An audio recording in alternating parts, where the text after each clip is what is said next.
Hei ja tervetuloa kanssamme valmistamaan herkullista ruokaa hauduttamalla. Mikko, mitäs tämä hauduttaminen nyt oikein on? No just kun mä tiedän, noin ohjaamossa lupas mulle kaljaa. Ja aiot tässä käyttää tätä aromipesää?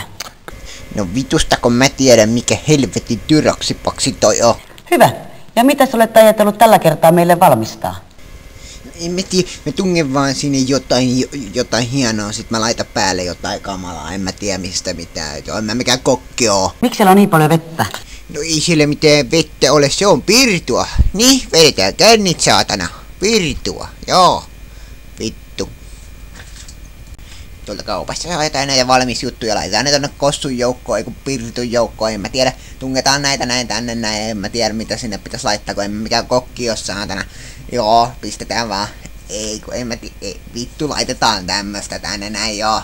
Tulee muuten varmaan vähän vitun pahaa. Ai, mutta ei tässä ohjelmassa vissiin sais kirjoilla, no en mä helvetti semmoista oo huomannutkaan ollenkaan. No pistetään piippiä päälle sitten saatana. Joo, hieno homma, joo, hei toimii. Nää on valmiit nyt. Mitäs mausteita käytät? Mistä mä mitään mausteista tiedä, tungetaan sinne jotain tämmöstä ja sit vaikka tai tällaista. En mä noista tiedä paskaakaan.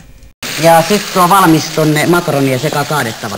No tungetaan sinko sikko huvittaa. Ja sit se on suoraan tänne aromipesään valmis. Pitäisit siinäkin saatana huora välillä se pääs kiinni. Noni, katso nyt mitä sä saatana sait mun tekemään. Nyt mä vittu läikytin saatana kallista pirtua pitkin pöytiä, saatana. Ja mites kauan se täällä aramipesässä nyt sitten hautuu? No vitusta kun mä tiedän. Okei. Ja sillä aikaa voimme nähdä valmistusohjeet ruudusta.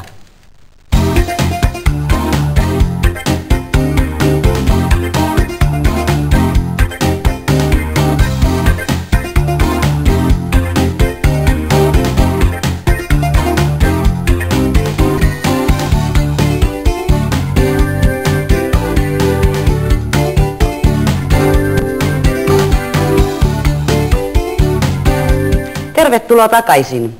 Meidän ruoan pitäisi olla nyt valmista vai mitä, Mikko? Muuten varmaan vähän vitun pahaa. Katos vaan. Mä ihmettelin vasta nestemäärää, mutta kyllä ne makaronit on kaiken imennyt. Ei kun mä kävin itse tuossa väliala riippää sitten pois sieltä. Kyllä vittu vedi taas ihan turhaa aikaa tässä, että Vikrossa oltais 5 minuutissa saatu valmiiksi toi, että ei tässä sen puoleen mitään, kai täällä on väliajalla taas joku tarjoilu, vaan kuivaa suusta niin vitusti, että toi... Hienoa. Nyt sinun ei enää tarvitse käyttää aikaa ruoanlaittoon useita tunteja päivässä. Tilaa itsellesi ruudussa näkyvästä numerosta aromipesä. Säästät aikaa ja vaivaa.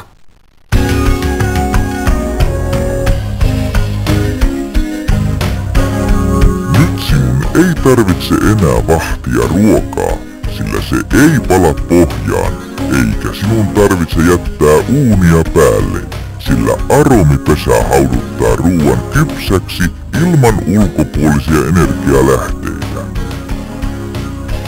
Soita ruudussa näkyvään numeroon ja tilaa täysin kotimainen, kestävä ja helppohoitoinen aromipesä hintaan 195 markkaa.